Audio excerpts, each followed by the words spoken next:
ఇక్కడ బీసీల విషయంలోనేమో ప్రభుత్వాలు ఇలా 30 ఏళ్ల పోరాటం లేదు. బీసీల విషయంలో ప్రభుత్వాలు ఆగమేఘాల మీద వాళ్ళ మీద క్యాబినెట్ మీటింగ్ పెడతాం. రేపు పొద్దుగాల ఇది తీర్మానం చేసి 42% పెంచమని చెప్పేసి ఇలా కేంద్రానికి పంపుతున్నారు. దీనికి ఒప్పుకోమని చెప్పేసి ఆమోదించమని చెప్పేసి. దళితుల మధ్య మాత్రము ఈ ఉన్న రిజర్వేషన్లు పంచడానికి ఇంత పంచాయతీ ఎందుకంటే నాకు అర్థం కాదు. చిత్తశుద్ధి ఉండాలి కదా పాలకులకు. కానీ ఇలా కేంద్ర ప్రభుత్వం చేసుకోవచ్చు అని చెప్పింది. మరి కేంద్ర ప్రభుత్వంలో ఉన్న ఉద్యోగాల విషయం ఏంది అంటే ఇది పాలకుల తప్పు అంటారు డైరెక్ట్. ఇప్పుడు ఫస్ట్ మన దాంట్లో ఐక్యత లేకపోయినప్పుడు పాలకులు ఖచ్చితంగా వాడుకుంటారండి.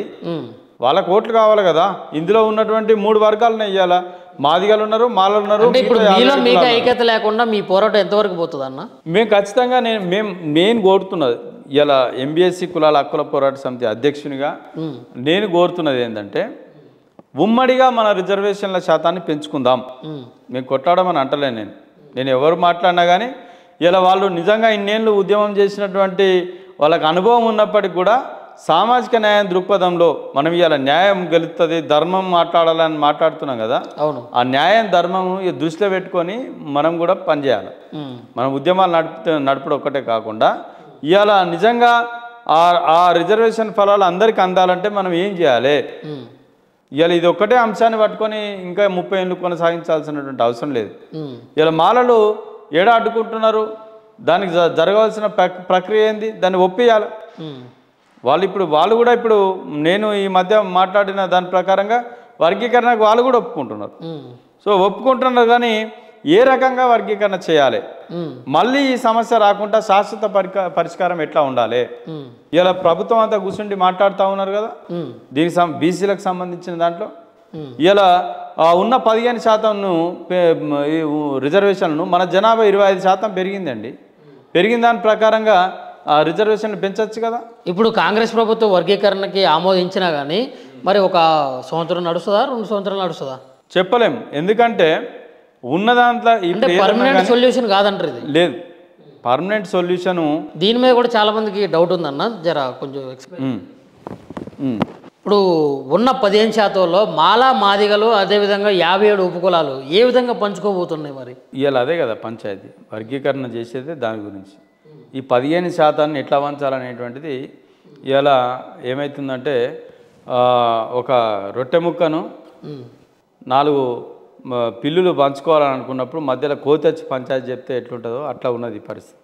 ఓకే, కాబట్టి ఉన్న రిజర్వేషన్ ఎట్లా పంచుకోవాలంటే ఇప్పటి వరకు తిన్నోళ్ళు మాకు తగ్గాలంటే ఎవరు కూడా ఒప్పుకోరు. ఓకే, సో ఇప్పటి ఎండిపోయిన అంటే ఇప్పటి వరకు పొందనోళ్ళు, వాళ్ళు అన్ని రంగాల్లో నష్టపోయిన వాళ్ళు, ఏళ్ళ కావాలని నష్టపోయిన వాళ్ళకు ఇంకా వాళ్ళది ఏమైనా ఉంటే పంచుకొని తిందామని అనుకుంటారు. కానీ అనుభవించిన వాళ్ళు మళ్ళీ అందులోకి సగం ఇవ్వాలంటే ఒప్పుకోరు. సో కాబట్టి ఇలా మాదిగలు మేము 12% ఉన్నాము, మేము ఉన్న 15%లో మాకే 12 కావాలంటారు. మరి సామాజిక పోరాటం అంటారు. మళ్ళీ మాది సామాజిక న్యాయం అంటారు. మేము మాలల ద్వారా నష్టపోయినామంటారు.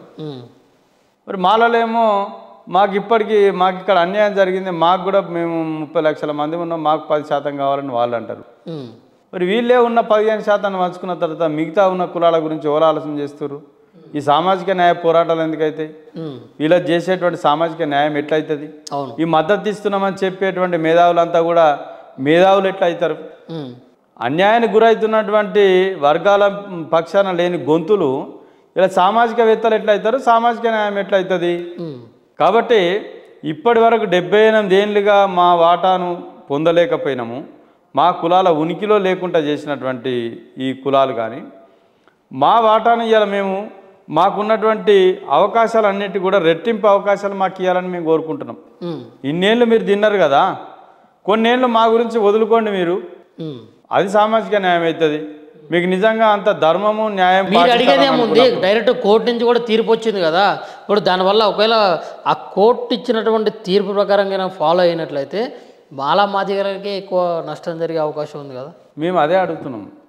ఇలా మనం చెప్పలేనటువంటి న్యాయము, అందుకే మనం న్యాయస్థానాలు అనేటువంటివి ఉంటాయి, సుప్రీంకోర్టు కానీ హైకోర్టు కానీ. అవును, వాళ్ళు ఇలా ఈ ఒక్క కులాన్ని ఒక వర్గాన్ని దృష్టిలో పెట్టుకొని మాట్లాడరు. జెన్యున్గా ఏదైతే ఉంటుందో యూనివర్సల్గా వాళ్ళు తీర్పునివ్వడం జరుగుతూ ఉంటుంది. అందుకని ఇవన్నీ కూడా ఆలోచన చేసి ఇలా రిజర్వేషన్ల మీద ఇన్ని పోరాటాలు జరుగుతూ ఉన్నాయి కదా. సో కాబట్టి ఇట్లా ఎవరికైతే లబ్ధి పొందని వాళ్ళు, అణచివేతకు అన్యాయానికి గురవుతున్న వాళ్ళు ఉన్నారో అసలు ఆ బేస్డ్గానే రిజర్వేషన్లు ఇచ్చారు. ఇందులో కూడా డిస్క్రిమినేషన్ అనేటువంటి ఉన్నది కానీ గమనించింది కాబట్టి కోర్టు ఇప్పటి వరకు కోల్పోయిన వాళ్ళకు ఎక్కువ ప్రయారిటీ ఇవ్వమని చెప్పింది. ఫస్ట్ దానికి ఒప్పుకోవడానికి ఇన్ని రోజులు అనుభవించిన వాళ్ళు సిద్ధంగా ఉండాలి. అది లేకుండా దీన్ని ఒక రాజకీయ కోణంలో తీసుకుపోయేటువంటి ప్రయత్నం చేస్తూ ఉన్నారు. మా జనాభా ఎంత ఉన్నది, మేము చెప్పినట్టు చేయకపోతే రేపు నీకు వచ్చే ఎన్నికల్లో ఓడిస్తాం, మేము గత ప్రభుత్వాలు అన్నీ కూడా మాకు మద్దతు ఇచ్చినాయి అంటే నోరున్నదే ఊరైతే నోరు లేని పరిస్థితి ఏంది? అంటే కుల పెద్దలు బెదిరింపులు, నోరు లేని పరిస్థితి ఏంది? అందుకనే మాకు న్యాయస్థానంలో దిక్కు, మాకు ఉన్నటువంటి మాకు ఆర్థిక బలాలు లేవు, ఇలా కొట్లాడేంత ఆ రాజకీయ శక్తులు లేవు కాబట్టి ఇలా న్యాయస్థానాల్లో మాకు ఇలా అండగా నిలబడుతున్నాయి కాబట్టి మేము న్యాయాన్ని నమ్ముకుంటున్నాం. సో కాబట్టి మాకు రావాల్సినటువంటి న్యాయమైన వాటా ఉన్న 15%లో 7% మాకు ఇవ్వడని అంటున్నాం. మీది అత్యాశానం మీరు అంటున్నారు. లేదు, మీరు అనుకునే ఆశనే మీకు కావాలని అనుకున్నప్పుడు ఉన్న శాతాన్ని పెంచమనన్నా కొట్లాడండి. మీరు కొట్లాడేటువంటి సత్తా మీకున్నది, మీకు ఆ బలగం మీకున్నది కాబట్టి మీరు అదే దాంతో ఉన్న శాతాన్ని పెంచడానికి కొట్లాడనండి. పెంచుకుందాం, పంచుకుందాం. అవును, ఉన్నటువంటి మీకు 10% వస్తుంది, మాకు 7% వస్తుంది, మిగిలినది ఆల్రెడీ తీసుకున్నటువంటి వాళ్ళకు కూడా వస్తుంది కదా. అవును, మీరు దానికోసం ఎందుకు మాట్లాడతలేరు? అది ఆ దిశగా ఆలోచన చేయాలి. ఎంతసేపు నేను చెప్పిందే వినాలి, లేకపోతే అంటే ఇప్పటి వరకు 30 ఏళ్ళ నుంచి ఈ కులాలను నీ ఎంట దింపుకున్నది 1% ఇవ్వడానిక? మొన్న మాట్లాడుతూ ఉన్నాడు కదా, 1% ఉన్నారు, 2% ఉన్నారు. ఈ 1% ఉన్న వాళ్ళ గురించి 30 ఏళ్ళు ఎందుకు కొట్లాడినామండి? మరి మీ గురించి ఏమో కొట్లాడినా అని చెప్పుకోవచ్చు కదా. వెనుకబడ్డ కులాల గురించి మాట్లాడుతున్నా అని చెప్పేసి ఇన్నేళ్ళు నువ్వు మాట్లాడినావు కదా. ఇప్పుడు కుండబద్దలు అయింది కదా. మా కులాలో కొంతమంది అన్నతోటి ఉంటేనే మాకు న్యాయం జరుగుతుందని తిరిగిండ్రు కదా. ఇప్పుడు మరి అర్థమవుతుంది కదా అందరికీ. ఇది అంటే నీ వచ్చిన వాటా నీ కోసం, నీ బలాన్ని చూసుకొని దానికోసం ఉన్న దాంట్లో నువ్వు తీసుకుంటావు, రేపు వాళ్ళ వాటా వాళ్ళు తీసుకుంటారు. ఇప్పుడు మాకు అన్యాయం జరిగిన వాళ్ళ పరిస్థితి ఏందన్నా, మేమెట్లా కొట్టాడంటే నువ్వు 30 ఏళ్ళు కొట్టాడు, లేదంటే నువ్వు ఆల్రెడీ పొందిన మాలలు ఉన్నారు కదా, మాలల మీద కొట్టాడు, నేను సపోర్ట్ చేస్తా అంటావు. మళ్ళీ మేము 30 ఏళ్ళు. ఇప్పుడు సామాజిక న్యాయం జరగాలంటే ఏ విధంగా పోవాలా? అండ్ ఇప్పుడు 57 ఉపకులాలు, మరి ఎన్నాళ్ళు మాలామాదిగలు తిన్నారని చెప్పుకునేటటువంటి ఉపకులాలు ఏవైతే ఉన్నాయో మరి వాటికి సామాజిక న్యాయానికి ఒప్పుకుంటా ఏ విధంగా? ఇప్పుడు అందుకనే ఇంట్లో ఇంత జనాభాలో అనేక మంది మేధావులు ఉన్నారు, అధికారులు ఉన్నారు, రకరకాల అడ్వకేట్లు ఉన్నారు, ఇంతమంది ఉన్నారు కదా. మీరు వీళ్ళంతా కూడా వాళ్ళ వర్షంలోనే ఆలోచన చేస్తూ ఉన్నారు. కానీ సామాజిక న్యాయం ఇలా కుల నిర్మాణాల కోసం పోరాడేటువంటి ఏ ఉద్యమం తీసుకున్నా మళ్ళీ ఇలా దళితులు ఉంటారు, మాలమాదిగ నాయకులు, మిగతా కులాల నాయకులు ఉంటారు. వీళ్ళంతా ఎందుకు ఆలోచించలేకపోతున్నారు? మరి వచ్చేటువంటి ఆడికి వచ్చేటువంటి మద్దతు ఇస్తున్నామని చెప్పేటువంటి సామాజికవేత్తలు అనేటటువంటి ప్రొఫెసర్లు కానీ, ఇంజనీర్లు కానీ, లాయర్లు కానీ, రిటైర్డ్ జడ్జీలు కానీ వీళ్ళంతా వస్తున్నాం మద్దతు ఇస్తున్నామని పోతున్నారు. మీరు ఎట్లా మరి మిగతా కులాల పరిస్థితి ఏందని ఒక్కరైనా మాట్లాడుతున్నారా? కాబట్టి దాని మీద ఆలోచన చేయాలి. సో ఇలా వాళ్ళు మాకు చెప్పవలసిన అవసరం ఉన్నది. కానీ ఇలా మేమే ఒక విధానంగా సుప్రీంకోర్టు ఏం చెప్పింది అనే దాని మీద దాన్ని బేస్ చేసుకొని చేసినట్లయితే మేము మాలమాదిగలకు కూడా అన్యాయం జరగాలని కోరుకుంటలేము, వాళ్ళకు కూడా న్యాయం జరగాలి. కానీ వాళ్ళ దాంట్లో కూడా నిరుపేదలు ఉన్నారో వాళ్ళకి న్యాయం జరగాలని కోరుకుంటున్నాం. మేము ఎట్లాగో నిరుపేదలం. ఇలా మా నుంచి ఇలా ఏ ఒక బలమైనటువంటి నాయకులు కానీ, బలమైనటువంటి ఆర్థికవేత్తలు కానీ, రాజకీయ నాయకులు కానీ, విద్యావంతులు కానీ లేనటువంటి పరిస్థితి. కానీ మాలాంటి వాళ్ళు కూడా ఆ కులాలలో ఉన్నారు కాబట్టి, అట్టడుగున ఉన్నారు కాబట్టి వాళ్ళకు కూడా న్యాయం జరగాలన్నప్పుడు ఈ రిజర్వేషన్ల ప్రక్రియనే మారిపోతుంది. సో ఈ కులాల వారిగా గ్రూపులు చేయడం అనేటువంటిది కాకుండా మొత్తం కులాల్లో ఉన్నటువంటి వాళ్ళలో విద్య అందిన వాళ్ళు ఎంతమంది, దాన్ని అందరూ ఒప్పుకుంటారన్న మీరు చూపించేదాన్ని? ఒప్పుకోకపోతే ఇదే కొట్లాట ఉంటుంది. ఒప్పుకుంటారా అంటే ఒప్పుకుంటేనేమో అందరూ బాగుపడతారు, ఒప్పుకోమంటే ఎవరి వాదన వాళ్ళు చేయాల్సి ఉండదు. దీన్ని అందరం ఆలోచన చేసుకోవాలి. నేను ఒక్కని అనడం కాదు, నేను ఒక ప్రతిపాదన తీసుకొస్తున్నా. ఇలా కోర్టు అనేటువంటిది చెప్పింది కాబట్టి నిరుపేదల వాళ్ళు ఉన్నారో వాళ్ళకి అందియాలని చెప్పారు. నిరుపేదలకు అందియడానికి మీరు సిద్ధమా లేరా? ఫస్ట్ ఆలోచన చేసుకోండి.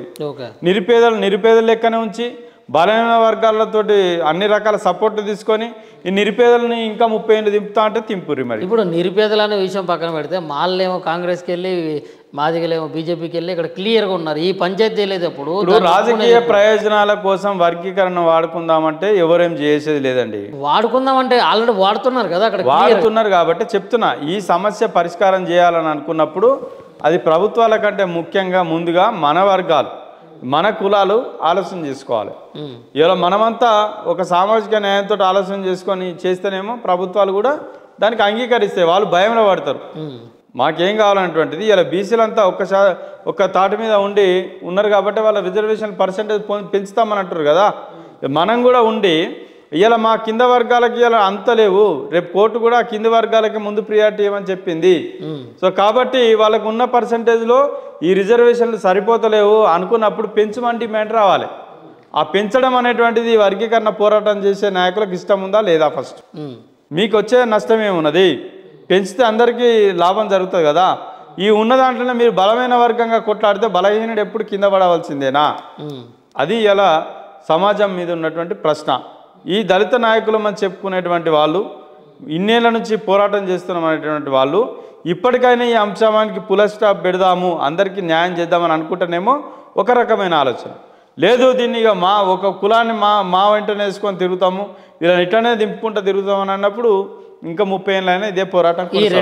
ఈ రెడ్డి రాజకీయాల్లో ఈ వర్గీకరణ అనేది ఒక చిన్న సమస్య అంటే ఏం చెప్తారు? చిన్నది కాదు, అది చాలా చిన్న సమస్య. అసలుకు విషయం ఏంటంటే వెనకకేళి మనకు ఉంటుంది ఒకటి సామెతలు, ముందటికేళి సీమ పోదు కానీ వెనకకేళి ఏం కాదు. అట్లా మనకు రావాల్సిన అన్నీ కూడా దొబ్బిపోతున్నారు. పొలాలన్నీ కూడా ఇలా కోట్ల రూపాయలు దుర్వినియోగం అవుతా ఉన్నాయి. మనకు రావాల్సినటువంటి విద్యా అవకాశాలు లేవు. ఓ దిక్కు మెరిట్లో వస్తున్నటువంటి మన విద్యార్థులను కూడా తీసుకుపోయి మళ్ళీ రిజర్వేషన్ కోటాలో పెడుతున్నారు. ఓపెన్లో రావాల్సిన వాళ్ళను G029 తీసుకొస్తే సపోర్ట్ చేయరు. ఈడబ్ల్యూఎస్ రిజర్వేషన్ తీసుకొచ్చి మనకు రావాల్సినటువంటి ఫలాలు దొబ్బిపోతుంటే సపోర్ట్ చేయరు. మొన్న కోర్టు నోటిఫికేషన్లో కూడా మొత్తం ఒక 20-30 పోస్టులు ఉంటే 15 పోస్టులు ఈడబ్ల్యూఎస్లో పోతాయి. మిగతా వాళ్ళకు SC STలకు 1-2 పోస్టులు వస్తాయి. దాని మీద సపోర్ట్ చేయరు. అట్రాసిటీ కేసు అనేటువంటిది నిర్వీర్యం అయిపోయింది. లేదు, నిర్వీర్యం అయిపోయింది. ఉన్న చట్టాన్ని కాపాడుకోలేకపోయినాము. రోజుకు 100 దాడులు జరుగుతున్నాయి. దానిలో మనం సపోర్ట్ చేయము, కానీ వర్గీకరణ కావాలి మనకు. ఏంది అసలు ఇప్పటి వరకు ఉన్నటువంటి రాజకీయ అవకాశాలన్నీ ఇలా సమాజంలో నిజంగా ఉన్నటువంటి SC ST నాయకులు ఎవరైతే ఎమ్మెల్యేలు ఎంపీలు మినిస్టర్లు ఎవరైతే ఉన్నారో వాళ్ళు సామాజిక నేపథ్యం అంటే స్పృహ ఉండి జాతరకు పనిచేసే నాయకులేనా? వాళ్ళు మనకు రావాల్సిన వాటా గురించి ఎవరైనా మాట్లాడుతున్నారా?